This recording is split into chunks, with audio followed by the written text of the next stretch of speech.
Okay, so first of all, a little bit about Colden Company. If you're not familiar with us, we're an information technology service organization. We are IT folks, and we've been in business since 2003, so over 16 years now. We have two offices, one in St. Augustine, Florida, which is where I'm speaking to you from today, as well as Boston Spa, New York. Our customer footprint extends out about 16 states and 3 countries. And we have many leading technical certifications, and in this case, we are a Microsoft cloud partner. We have their silver competency for mid-market cloud solutions. And Office 365, which PowerPoint is a component of, is part of that cloud suite that we're recognized for. Okay, so let's get into our agenda today.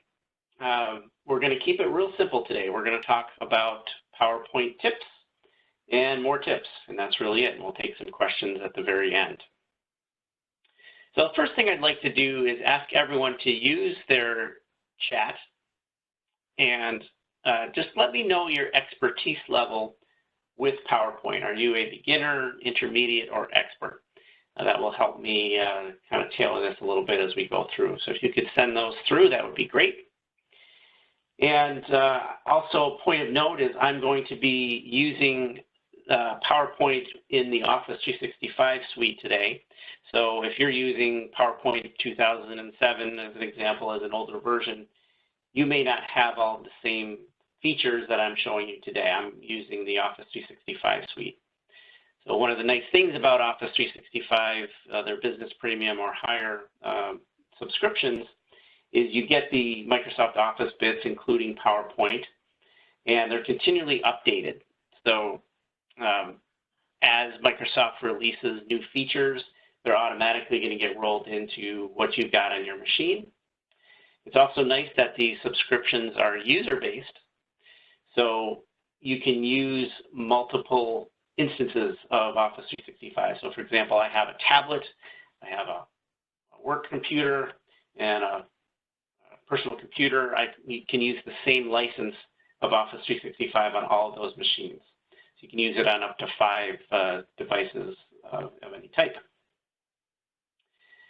Okay, so we talked about PowerPoint tips and tricks in our blog this month. So if you haven't seen that, if you go to coldencompany.com/blog, that kind of has a listing of all the blogs that we put out month to month. The most recent one, we'll talk about PowerPoint tips and tricks.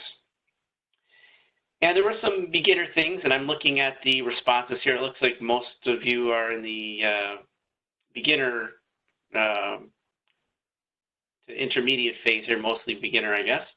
So we'll note that going forward here. So in the blog, we talk about things like rehearsing for timing. So if you've got a half an hour to speak, make sure you've rehearsed that, and you don't want to be talking over 30 minutes. You want to leave time for questions. And you want to record yourself as well for habits. Do you have a habit of saying or ah? I know I say ah sometimes too many times. And you pick that up when you do a recording.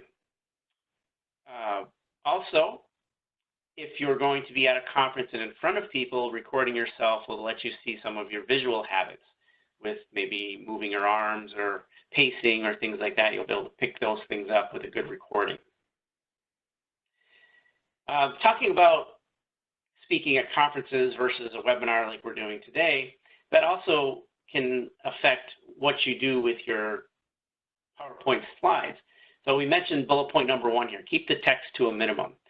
Certainly if you're going to be at a conference where there might be rows of people in the back of the room, you don't want to have tiny text on your screen there.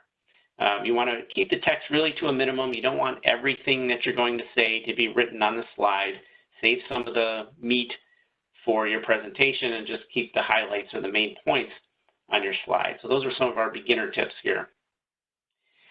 And you'll notice here I've got a second line, format everything consistently, and you'll notice that not everything is consistently formatted there. So what I'm going to do is exit the PowerPoint presentation here and get us into the edit mode here. If I go to the Home tab here, they'll have something called the Format Painter. So if you want to have everything formatted consistently, I want everything to be like this first line. I click on the Format Painter, then I can apply it down here, and you'll notice how it changed the format by using this painter. So you're just pasting, I guess, over the text that you want to format. So it's important to make sure that from slide to slide, you've got everything formatted consistently here. I also have a note here to limit your clip art and use stock photography instead, or we'll actually talk about smart art a little bit later. As someone who had an affinity for clip art years ago, I maybe tended to use that a little bit too much. It's a little bit more cartoonish, I guess you would say. There's really a lot of good stock photography out there that can make your presentation much more professional looking, and we'll talk about smart art in a little bit here. Okay. Something to note, another tip here is if you're going to be exiting your PowerPoint like myself here, like today, you can toggle back and forth with Escape and F5. So I'm going to do that. I'm going to hit Escape here. And you can see it backs me out, and then if I hit F5, it brings me back in. The thing to note about F5 is it brings you back to the beginning of your presentation. So that may not be what you want. So if I escape out here, I happen to be on slide 5 before, you can click down here, slideshow here, to bring you back to the slide that you want it to be on. Second tip. Let's say you've been working on your PowerPoint presentation and you forgot to save it. Now this will apply to local copies of PowerPoint. If you're using the PowerPoint online that comes with Office 365, your PowerPoints are going to be saved automatically. So there's a distinction there, the PowerPoint online versus the local copy.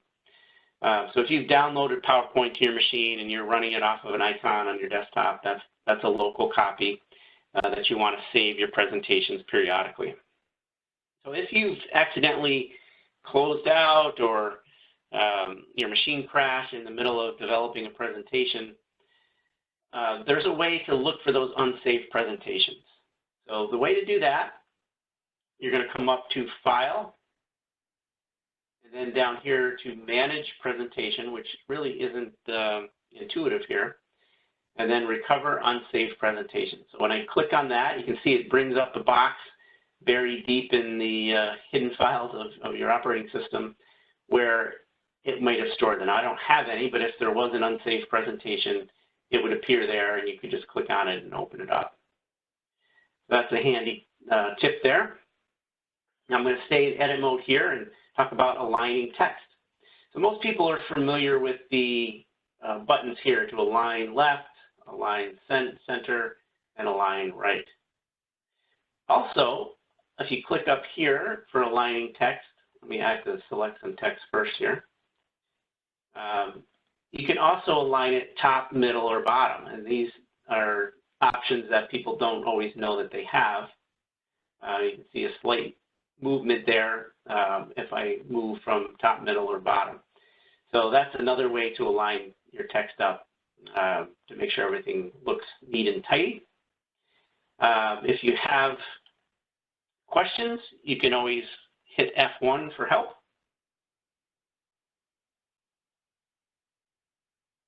And you can see here, it gives you a nice search bar. It'll give you some topics to look for. Let's say I want to align text.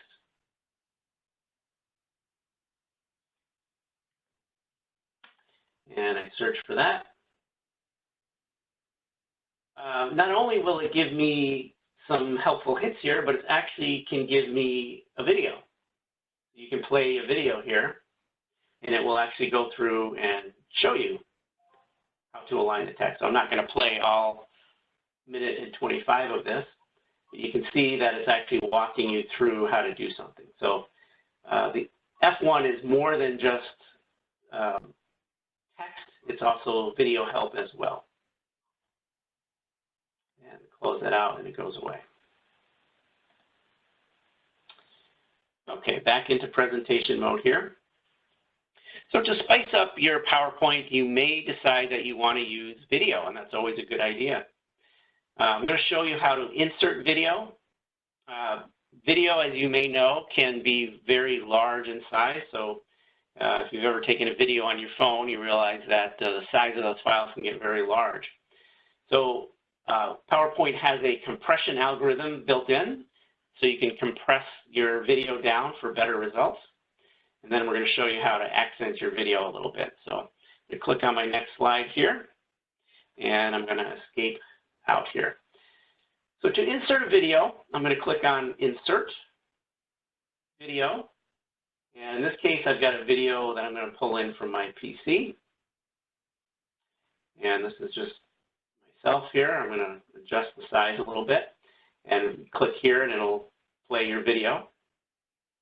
But let's say I pulled that in, but I want to compress it. So to do that, you can see here just by clicking on File, I've got an option to compress media. And you can decide what quality video you want. I'm going to choose kind of the middle ground here. And it's going through and compressing my video for me. So I just will make it a little bit smaller and a little bit more friendly. It tells you how much space was saved in the end, just in case you've got some really large video. Now, there's other things you can do with your video to make it stand out a little more. I'm going to go down to Format Video here.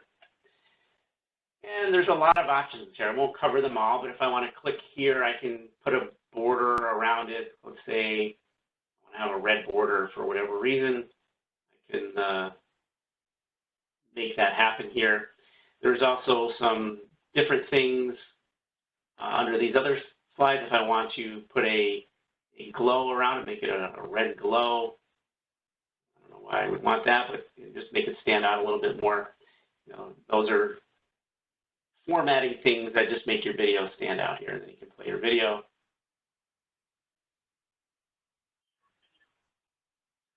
Short video for our webinar today. So, and of course, you can size it down as however you like. Okay, so let's move on to our next slide here. Okay, embedding fonts. So this is a particularly handy thing if you're going to be giving your presentation from someone else's computer. So you may have selected fonts that work good on your machine that you like for your presentation. Then when you get to the computer at your conference, you find out, oh, that computer, you know, maybe it's an older computer or just a different computer. It doesn't have the font that you're expecting, and it's erroring out when you're going through your presentation. That can be very embarrassing, so there's a way to avoid that. And what you do is you embed the fonts that you've used in your presentation right into the PowerPoint. You bake it right in, and that way you don't have to worry about it. So to do that, we're going to go up to File again, and then you have to scroll down here to Options at the very bottom, and then click on Save. And you can hear, you see I've already done this, but by default, this Embed Fonts in File is not checked. I certainly recommend checking that and making sure that all the different fonts that you're going to be using stay inside your presentation, and it's not relying on Windows to be supplying those fonts. So particularly if you're taking your PowerPoint to another machine, very handy tip there. Okay. Moving on to our next tip here is polling your audience can engage them a little bit more. There's a lot of different tools for that. There's something called Poll Everywhere, which is a pretty common one. I'm going to show that to you a little bit today. There's also one called Kahoot. That's an app with different games and quizzes, kind of making it more entertaining. There's some other ones called Poll Code and Survey Gizmo. There's a lot of them, but Poll Everywhere is a common one, and the reason that is so popular is Poll Anywhere actually has a PowerPoint plugin. So if you look here, I've got a Poll Everywhere tab in PowerPoint that normally you wouldn't have, and that's because I have a Poll Everywhere account, and I've added that in. So you have to log in, which I've got an account there, but you can create new polls here. I'm going to do that very quickly here. Just create quick poll here. I'll actually slide this over so you can see what I'm doing. I'm going to do a multiple choice. Is this handy? Yes or no? And I'm going to go ahead and insert that into my slide here. Now, one of the things about Poll Everywhere is when you actually run it, it sometimes formats a little bit differently here. Okay, so now what I've got here, I can go to my phone and join this presentation here. So I'm going to send a text message here. I'm going to send it to my recipient. It's going to be 22333. And my message is going to be what it says on the screen there. James Lapointe without the E 499. And then what happens there is that's going to enroll me into this presentation. And now I can answer the question. So I'm going to send the text message from my phone. Is this handy or not? And you can see it's automatically recording that inside my PowerPoint presentation. So obviously this is more handy when you've got a whole lot of people that are participating in the poll rather than just myself. But it's going to get the survey results from your audience and include it right in your presentation. So Poll Everywhere is a handy tool there. Okay. I'm going to move on here to inserting pictures and removing the background. So it's easy, of course, to insert pictures. You can do that from the Insert tab. But sometimes there's a picture that you see, and all you really want is one piece of that picture. So what I'm going to do is insert a picture here. I'm going to insert a picture of my cat. And I don't want all this extra stuff around the cat, so I'm going to click on Remove Background here. And you can see it didn't quite get everything right, so I'm going to tell it, discard those changes here.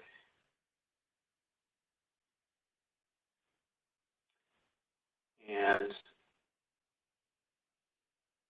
mark areas to remove here. I'm going to say, I don't want to keep, I'm having trouble getting all this here, but you circle the area that you want to remove, and boom. And then I can remove the background. Now I've got just what I want out of the picture and not all the extra stuff.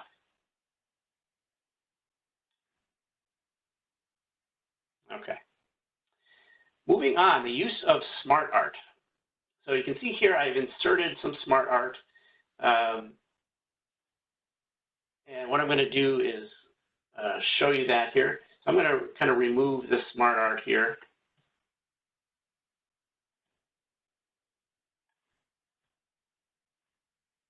And go to my Home tab, I'm sorry, the Insert tab, and choose Smart Art. There's a lot of different categories here of different art. I'm going to choose Process here. And I selected one of these. I'm not sure which one I actually selected, but I'll just pick one here. Looks pretty close. And it's going to insert that in and then allow you to type in whatever you want, phase 1, phase 2, phase 3. Now, this came in as one piece of smart art, but if you click on one particular component of it, you can separate out the smart art and ungroup it and move it around as you see fit here. Another feature with smart art is down here that they convert to smart art. So if you've got a bunch of text on the screen, you can select it and convert to smart art, and PowerPoint will do a best effort of what makes sense in their smart art to make your text fit. So smart art is great because it gives you a lot of common, very professional looking slides, so I can encourage the use of that as well. Okay, moving on here to chart animation. So I'm going to show you what I'm talking about with chart animation. So instead of having a chart just show up in its entirety right off the bat, I'm going to have my chart come in series by series. So Q1 numbers for our widgets coming in. Here's the Q2, here's the Q3, and here's the Q4. They're coming in based off of my mouse clicks. So I'm going to show you how to do that. So first of all, I'm going to get rid of the one that I put in there. And we're going to go back here and insert a chart. Now it's got my chart selected already, but you can see there's a big selection of charts. I'm just going to choose this one that I've been using for our presentation here. And there's our chart. So it gives you the ability, it gives you an Excel category here where you can change these things. So I had changed category 1 to Q1, next one Q2, Q3, Q4. And then if you've gone through any Colden Company presentations, you know that we use flux capacitors.